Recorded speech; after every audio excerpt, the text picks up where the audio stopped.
Imposible kang maligtas sa sarili mo. Ano sabi niya? Ito'y kaloob ng Diyos. Ang Diyos ang gagawa. Kasi sa Diyos, ang kaligtasan ay posible. Yung tunay na mananampalataya, yung tunay na mayroong buhay na walang hanggan, ito pong katotohanan na ito ang magbabalik sa kanya lagi sa Panginoon. Yan po yung laging magbabalik sa kanya sa Panginoon. Yung tapatan ng Panginoon, yung buhay na walang hanggan.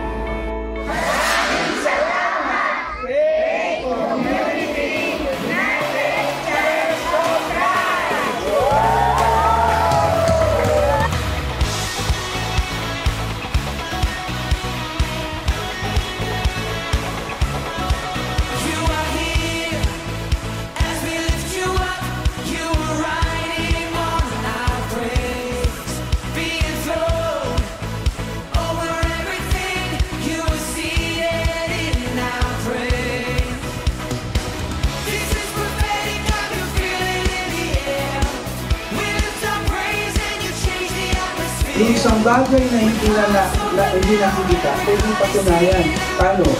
Kung hindi ka na ang pagkakaan at ang nagpapatunay na ay walang iba, kundi ang salita ng Panginoon.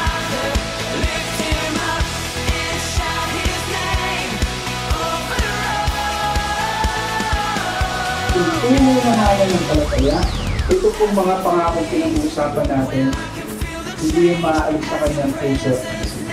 At yan ang laging magbabalik sa kanyang Panginoon at magiging dahilan upang siya po ay manatiling tapat sa Panginoon, maglingkod sa Panginoon. Yan po ang napaka-importante na sa isang Kristiyano, sa isang tumanggap sa Panginoon, yung mabuhay sa pananang huwag ka nang umasa sa sarili mong ginagawa. Umasa ka sa ginawa ng Diyos.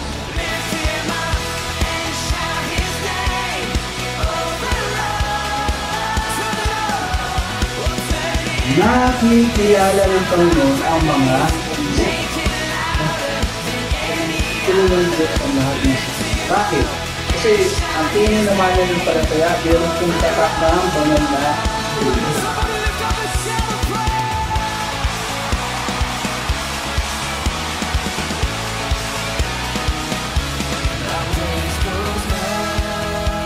Malagay man lang mga bandalo po sa agrabyadong sitwasyon. Pero ang Diyos ang kasama niyo, hindi po kayo agrabyado. Mananalo at mananalo kayo sa laban po ng buhay natin dito sa mundo.